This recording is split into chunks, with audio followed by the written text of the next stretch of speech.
السلام عليكم ورحمة الله وبركاته. أنا علي عبد الفتاح ودي كبسولة صحة. بدون ما أطول عليك، لو أنت مهتم إن أنت تعمل رجيم وعايز حاجة تساعدك إن أنت تتحكم في الشهية عندك، يبقى أنت في الفيديو صح. النهاردة هنتكلم على الجيل الجديد من الأدوية اللي بتعمل كده.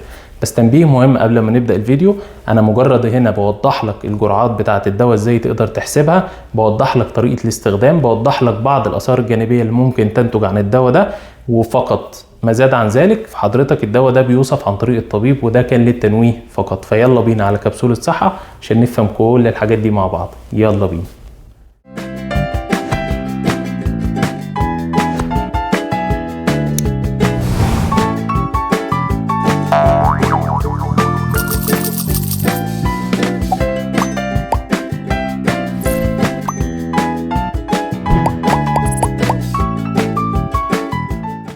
اهلا بيكم. النهارده هنتكلم على الجيل الجديد من ادويه التخسيس. طيب الجيل الجديد ده هو عباره عن ايه؟ لو حضرتك تفتكر في الفيديوهات اللي فاتت، سواء كان فيديو السكر او فيديو مقاومه الانسولين، اتكلمنا على حاجه اسمها GLP-1 اجونست، او الادويه اللي بتشتغل زي ماده GLP-1 اللي جسمك بيفرزها. طيب لو حضرتك ما سمعتش الفيديو، انصحك توقف الفيديو دلوقتي وترجع تسمع الفيديوهات القديمه عشان تفهم انا بتكلم على ايه. وعشان افكرك، احنا قلنا لما حضرتك بتاكل الكربوهيدرات او اي حاجه بتتحول في جسمك لسكر، بيبدا ماده من الامعاء بتطلع تروح للبنكرياس تقول له طلع انسولين. طيب ده يخص مريض السكر. طيب حضرتك دلوقتي فرضا ان انت مريض سكر وعندك وزن زياده، الماده دي هتساعدك بايه؟ الادويه دي زي مثلا الدواء ده اللي هو الساكسيندا، وتنبيه لحضرتك ان الدواء ده بيصرف عن طريق وصفه طبيه من الطبيب. دواء زي الساكسيندا او زي الفيكتوزا او زي التروليستي او زي الاوزيمبيك، الادويه دي دورها ان هي بتساعد البنكرياس ان هو يفرز انسولين زياده، او ان هو يفرز انسولين مناسب، خلينا نقولها بالمصطلح الصح. طيب الحاجه الثانيه اللي الدواء ده بيعملها، ان الدواء ده ليه مركز في المخ بيمسك فيه، او بنسميه ريسبتور، بيروح على المركز ده يمسك فيه. طب ايه اللي هو بيعمله بقى يساعدك انت لو انت بتفكر ان انت تعمل رجيم وعايز حاجه تساعدك ان هي تتحكم في الشهيه؟ الدواء ده حضرتك هو بيأخر حركه الاكل من المعده للامعاء. وبعدين حضرتك طول ما الاكل موجود في المعده انت حاسس بالشبع، حاسس بالامتلاء، فبالتالي مش جعان، صح؟ امتى بنحس بالجوع؟ لما الاكل يتحرك من المعده يروح للامعاء. خلاص معدتنا فضيت، يعني المعده دي بالاخر هي العضو اللي طول ما هو مليان بيديك احساس بالايه؟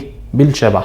كل الدور اللي هو بيعمله الدواء ده او كل الادويه اللي شبهه، ان هو بيروح للمركز بتاع المخ ده يقول له اخر لي حركه الاكل من المعده للامعاء، فبالتالي يقعد الاكل في المعده وقت طويل، فبالتالي ده يديك احساس بالشبع. فحضرتك لما تعمل رجيم يبدا يجيب معاك نتيجه ان انت مش جعان، فهتلاقيك في اليوم كله ممكن تاكل وجبه او وجبتين، مش 3 و4 و5 و10 وجبات زي ما احنا بنعمل.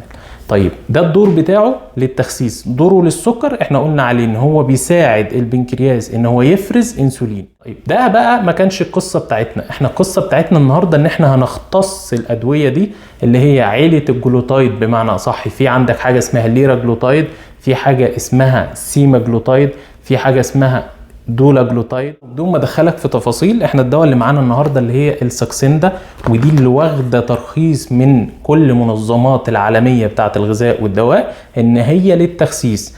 طيب اخوها الصغير مين؟ الفيكتوزا، هو ده الابن البكر. لما الفيكتوزا نزلت بداوا ان هم تنزل بتركيزات معينه، دي كانت لمريض السكر بس، ومريض السكر بياخدها طبعا كانت شهيته بتقل فكان وزنه بينزل. فالشركه دورت وقالت لك طب ما انا هنزل نوع يكون خاص بالتنحيف او بالتخسيس. فلما جم عملوا دراسات قال لك ان الجرعه اللي توصل المريض فعلا لمرحله الاحساس بالشبع والامتلاء هي 3 مللي جرام. الفيكتوزا ما كانتش بتوصل للتركيز ده لما تلف القلم، وهنعرف مع بعض دلوقتي ازاي نقدر نحسب الجرعات. طيب قبل ما نبدأ في الاستخدام بتاع الإبرة، ازاي بستخدمها وازاي بحقنها وازاي بحسب الجرعات، خليني اقول لك نبذة بسيطة عن بعض الآثار الجانبية اللي ممكن بتحصل من الدواء ده، ومش معناها ان هي آثار جانبية تخض، آثار جانبية عادية جدا. اول حاجة ممكن يحصل معاك احساس بالغثيان شوية، منطقي، معدتك فيها اكل موجود قاعد فترة طويلة، فتخيل انت مثلا انت اكلت وجبة دسمة قعدت في بطنك مده، فده بيديك نفس الاحساس ده تقريبا. فبيبقى عندك احساس بالغثيان شويه او ميل للقيء. ممكن يجيلك اسهال خفيف، ممكن يجيلك الم شويه في البطن. فكل الحاجات دي طبعا دي لا تمنع الاستخدام.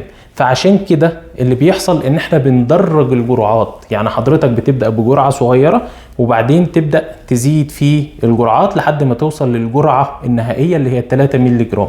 طيب تدريج الجرعات نبدأ الأول بتركيز 6/10 أول يوم، بنستمر عليه لمدة أسبوع. بعد كده كل أسبوع بنزود 6/10 6/10. يعني أول أسبوع خدنا 6/10، هنزود عليها 6/10 تانية، فهنيجي الأسبوع اللي بعده 1.2، وبعدين الأسبوع اللي بعده 1.8، بعدين الأسبوع اللي بعده 2.4، بعد كده آخر حاجة خالص اللي هي 3 مللي، وما نزودش على كده. ودي هي الجرعة بمعنى أصح اللي بنسميها المينتيننس، أو الجرعة إن أنا استمر عليها أصلا.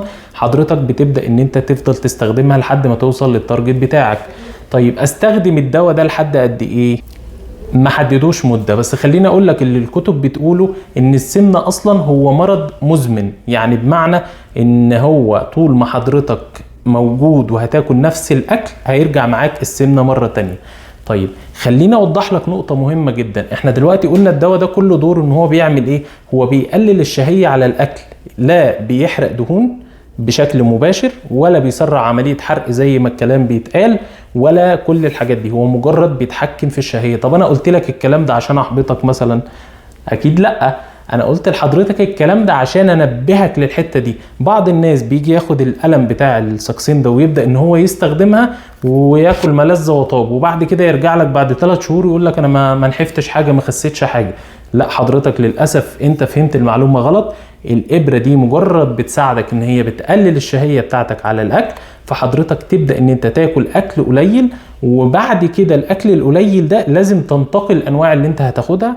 أكل ايه؟ حضرتك احنا قلنا ارجع للحلقات اللي فاتت بتاعت السكر وبتاعت مقاومة الانسولين، احنا اتكلمنا على حاجات مهمة جدا وقلنا ان انا الحاجات اللي تفرز سكر في جسمي بشكل سريع انا هبعد عنها. طيب اكل ايه برضو؟ ده يعتمد على تحليل الانبادي او تحليل الكتله اللي حضرتك بتعمله، ده اللي بيحدد الدهون عندك قد ايه وبيحدد العضلات عندك قد ايه، وبناء عليه يتم وضع النظام الغذائي المناسب. لو حضرتك عندك سؤال في الحته دي بالذات اتواصل معايا عن طريق الكومنتات او عن طريق الصفحات بتاعتنا على مواقع التواصل الاجتماعي.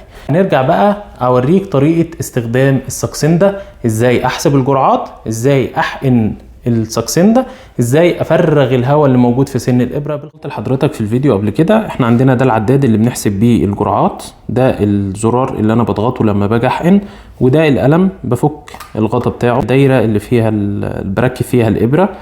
فباجي كده اول حاجه بجيبها دي الابره عندي بتيجي متغطيه بالشكل ده على حسب بقى نوع الشركه اللي حضرتك هتجيبها.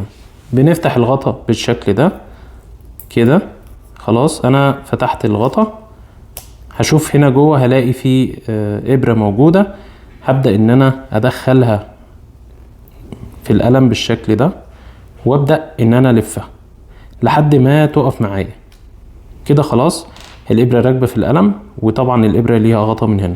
اول خطوه بتعملها ان انت تفرغ الهواء اللي موجود جوه الابره او جوه القلم نفسه. طب ده بيحصل ازاي؟ حضرتك شايف في نقطه هنا موجوده ظهرت في اول الابره. طيب ده النقطة دي ظهرت عشان القلم ده انا فتحته قبل كده، معنى ان انا فرغت منه الهواء. بس حضرتك لو اول مرة هتستخدمه فمش هتلاقي النقطة دي موجودة. فالنقطة دي نجيبها ازاي؟ حضرتك بتيجي هنا على العداد ده، بعد الزيرو هتلاقي فيه شرطة وجنبها نقطتين. حضرتك بتجيب العداد لحد النقطة دي وبعدين تضغط الزرار اللي ورا ده لحد ما يجي على الزيرو مرة تانية. هتيجي تبص هتلاقي النقطة دي عندك ظهرت في اول السن بالشكل ده.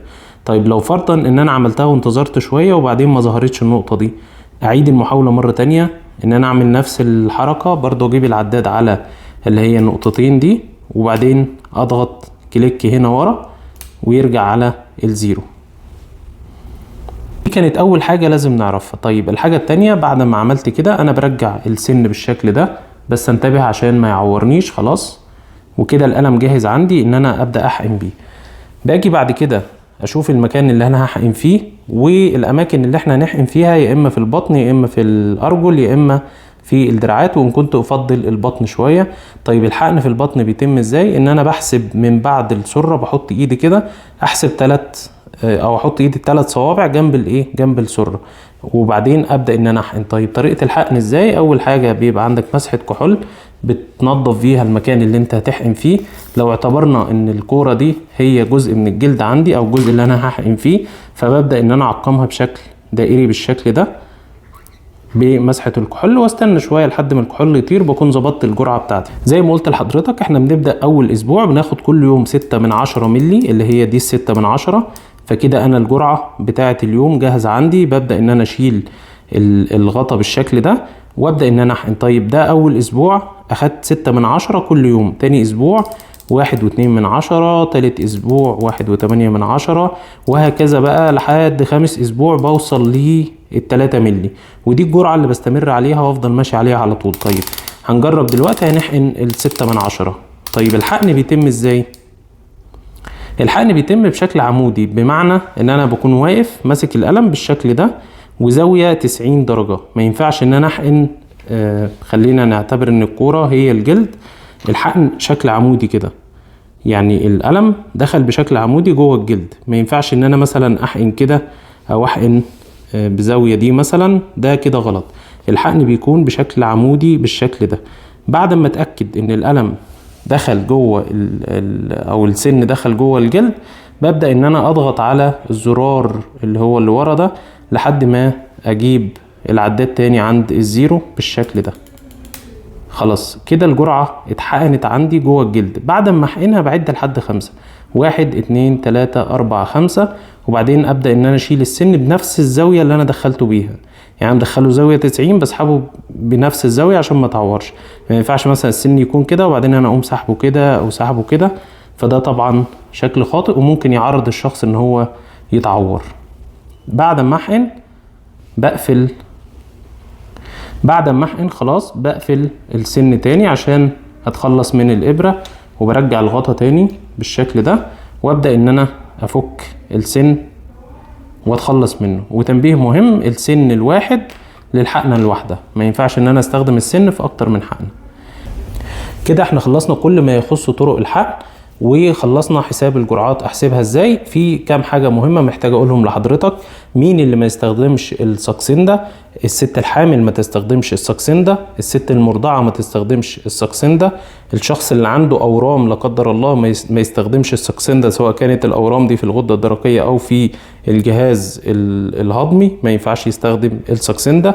طيب مين اللي مسموح له؟ كل الناس مسموح لها، بس من اول عمر 12 سنة، من أول عمر 12 سنة، مش تحت ال 12 سنة يقدر يستخدم الساكسندا. وطبعا هرجع تاني وأقول لحضرتك إن ده لازم عن طريق طبيب هو اللي يوصفه لحضرتك. طيب إمتى أعرف هل أنا ينفع أستخدم الساكسندا؟ أروح للدكتور ولا لأ؟ لو حضرتك عملت تحليل كتلة الجسم وكان الBMI أو معدل الكتلة بتاع الجسم عندك فوق ال 30، فأنت محتاج إن أنت تستخدم حاجة تساعدك إن وزنك ينزل، وفي الحالة دي أنت مستحق إن أنت تستخدم الساكسندا بناء على توصية الطبيب. لحد هنا الحلقة بتاعتنا النهاردة خلصت، واشوفكم ان شاء الله في كبسولة جديدة. واتمنى لو حضرتك عندك سؤال او اي كومنت اكتبه لي تحت في تعليق الحلقة. شكرا، سلام عليكم.